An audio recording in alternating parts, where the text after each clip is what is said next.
right, ladies, we're going to be discussing this aspect of family dynamics, the influence of extended family. How important is it in our society? How has it helped relationship be better? And we have on set today Florence Abulime. Say hi. Hi. It's good to have her back on set. And we also have Blessing Hanson. We have Jeremy Mogyade. Good morning. And we're going straight into the discussion of today. So, ladies, extended families.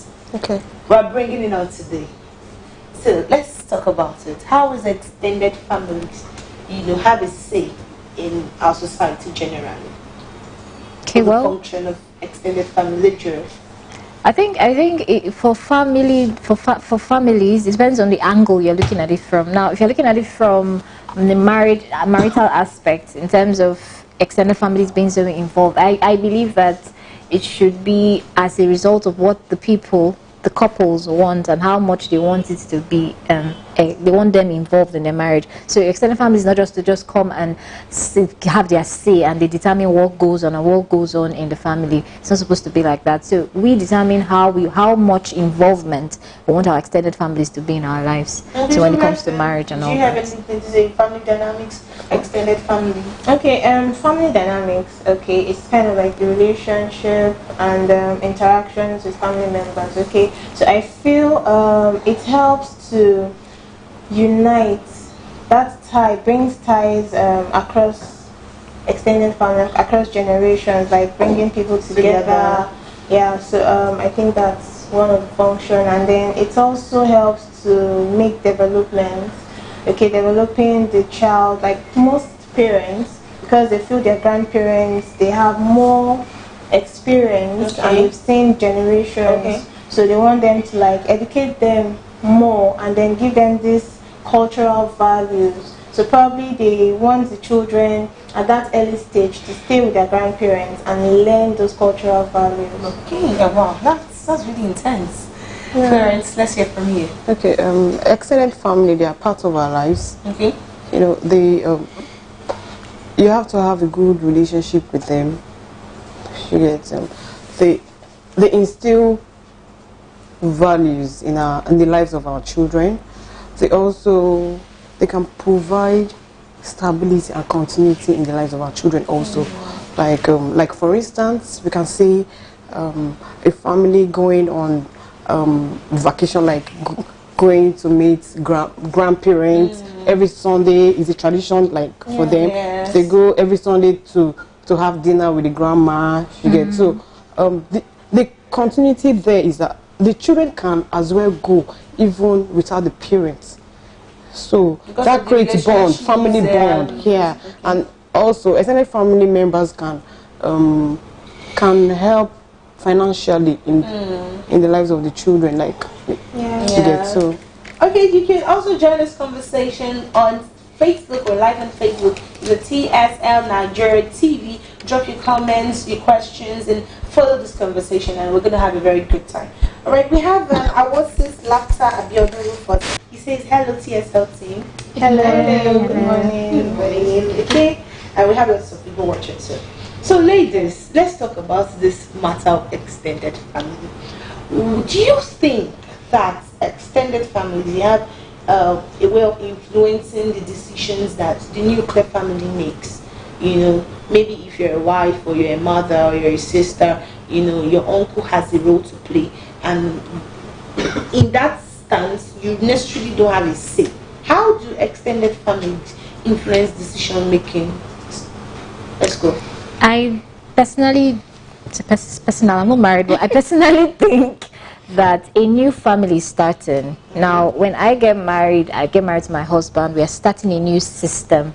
What we both grew up with may not be what we want for our marriage. So our family now coming in and trying to button. So that's why I said we will determine what we want and how far we want them to go. So before they decide that, this is how it has been done, and all those statements like it's our wife. I mean, I did not marry the full family. I married one person in the family. There's no such thing as our wife. I'm not our wife. You're not getting married to the family. Yes, I understand that we're getting married to the full family, but I'm saying let's draw the line. Do you understand? Because sometimes they take advantage and then they don't respect the wife and all that. You've been used to being told what to do. Do you understand? Like example, some people don't really have that sense of independence, like you're saying, of their family, the whole family, extended family, and they get into a relationship with someone else and they necessarily need to depend on their family for decisions. How do you handle those kind of people? Okay, like for instance, like when Yoruba people want to get married, they see a new wife, get to be dancing. They want you to be close to them. They are bringing you. They want you to be comfortable, in their family. You get, but and again, this decision of whatever of extended family, interfering, it all goes on the husband. Okay, now I'm talking on the wife's perspective. Okay. Yes, the husband should not give room for interference. Okay. You shouldn't, because there are some men, when there's anything happening in the home, they tell the mother first. So how do you that one is okay, they call that one mama's boy. Okay. You shouldn't do that. Family comes first. Any decision you want to make, you talk to your wife about it. You could trash out issues before your extended family starts knowing about it. But some men don't. The wife will start hearing from the extended family first. How do you handle that kind of situation? That's what I'm saying now. You will just keep quiet. Because if you talk, would you keep? I believe that many times these things have caused issues in marriages, where because the man confides so much in family members, then the wife now feels uncomfortable. She does not want to, she doesn't know how to express herself. She feels subdued, like they're shutting her up. And that the man seems to forget that he's married to his wife, not his family. And in that case, when I say you keep quiet, when the family members are talking, like I said, you keep quiet. Now, you will not call your husband. Both of you will talk. Who did you get married to? I'm supposed to know this first before any other person. You trust your matter out. You don't need to start. There's some women, you don't take rubbish. But in marriage, you have to be patient. Because it's not just the man you are marrying the husband. The family. Because by the time you shit one rubbish, they will just classify you as a bad wife. So it's just better you just be patient. The marriage is patient. Just be patient. You handle everything with wisdom. Okay. That's just Okay. I feel it's first of all the man. The man is the head of the house. Okay. So he should be the head in the house and not like what happens if the mother, like mommy's boy, exactly. What happens if the mom is starts to interfere? How do you decide on your own, like, okay, I'm having issues with my wife, we have to sort it out ourselves? Okay, what happens when mommy is not there? You can't handle it. Let me paint a scenario for you guys. Okay, there is this man that I'm aware of. He has lots of sisters, and he was supposed to get married to someone that I know. Okay. Do you understand? He was supposed to get married to someone that I know, but at the long run, she wasn't able to win the approval of his sisters, because the sisters, they have a very huge say in his life, and they go as well as determining funny enough, the second born, and they go the whole way to determine who is going to get involved with, because it can happen over time that the girls that get involved with over time, they're not usually comfortable. So what do a girl do in this case? It's the boy that is the issue. If he cannot decide, you want to marry someone, or if this is your focus, you want to be with this girl, you're going to eventually get married to her, and then you want her to be a part of your life, you're going to give room for her to be a part of your life. That's one. Two, your sisters can't keep making decisions for you, because I have heard stories, I have heard practical stories of extreme ones. Actually, there was this one that the elder sister didn't want him to get married. He locked him in the house on his wedding day, literally drugged him so that the wedding was scattered. Do you understand? And there are extreme cases. I'm not saying all cases are extreme, do you understand? But the involvement of extended families, you have to determine how far you want them to be involved in your personal family. That's your own family that you're creating. If you do not decide how you want it, there are a lot of things that go to children. They're going to grow up and say, that's how grandma used to make decisions for daddy. It does not involve mommy, because you are forgetting that it is a full family you are building. Do you understand? Because sometimes I feel people don't look at the big picture. They just say, I beg you, my brother not tell me what to do. It's my brother. Where were you when we were together? Do you know those kind of things? But I believe that if you don't know where to draw the line, you will have issues in the marriage. And I believe that at the end of the day, that is even your most important, you understand? That's the most important thing to you, that your marriage is together. So like Mrs. Farron said, we will learn patience. Do you understand? We'll be patient in marriage. But you know, it gets to a point where some people don't know, they take and take and they can't take so much, especially in-laws. Now you hear some girls say, I don't want my mother-in-law to be alive, I cannot shout. I don't want her to be alive. But it's very wrong. It's very wrong. Okay, like the Bible says, a man will leave his father and cling to his wife. Okay, so the man should know that you are leaving your family to start a new family.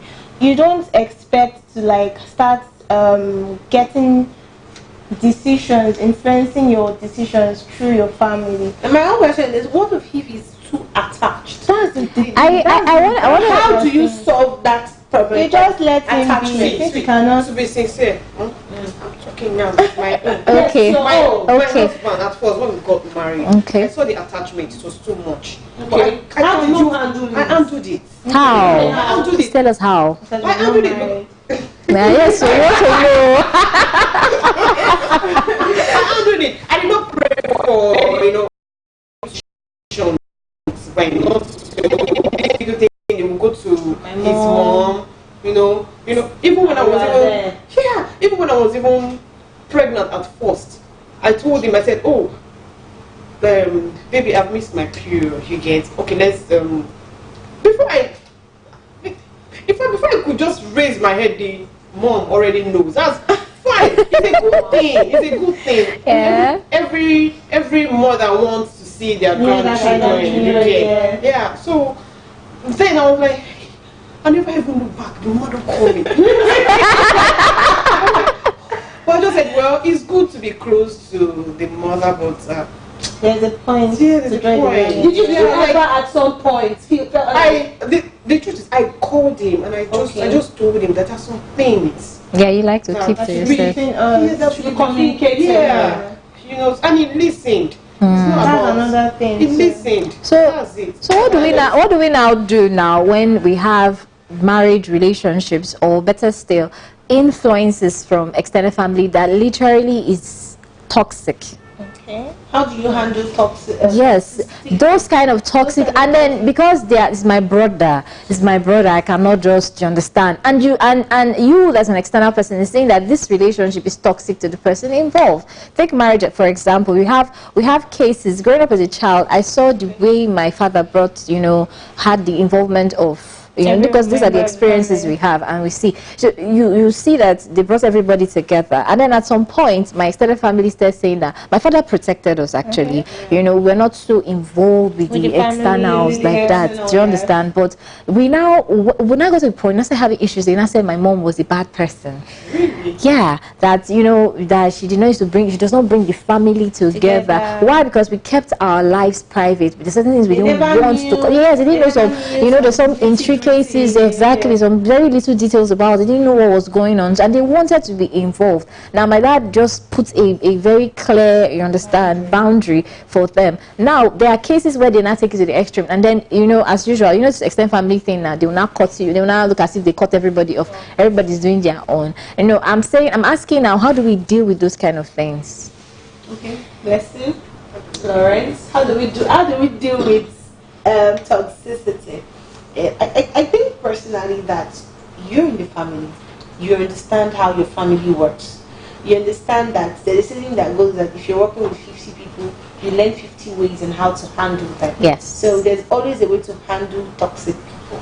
So it's just for you to be general with them. But anything that comes into your personal space, you let them have little or no information about you, because they work with every information that they get. Yeah, that is where the problem comes in, because they are not involved, they're not hearing information, so they feel like they are not included. Sidelined. So they're being sidelined. So the first thing first, how you deal with toxic people is to give them little or no information, basically. I think I grew up from a family where I never really knew my uncles and my aunties till when we were all grown ups. But my dad and my mom made sure that we had we're very detailed about them. Okay. We didn't know them personally. I still chat with some of my aunties on Facebook. I've never seen them, but we know them to what they do. Okay. Informed of that, we were really informed. But that involvement, I think it was something that my mom did mapped out even while we're very.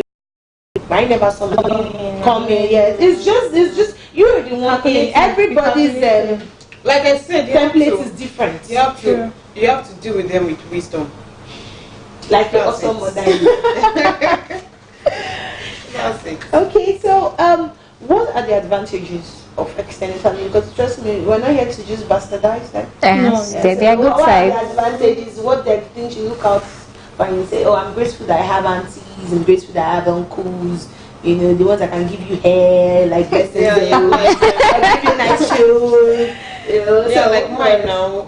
I have aunties living with us, you get, and uncles, you get. So they help out with the house chores. At least I don't really have much to do in the house, and even like the auntie helps out with the kids, you get. And even my parent-in-laws, they teach the children the culture, their culture and tradition. Okay, so it's very important. I'm happy I have them around me. You don't stress. You don't even look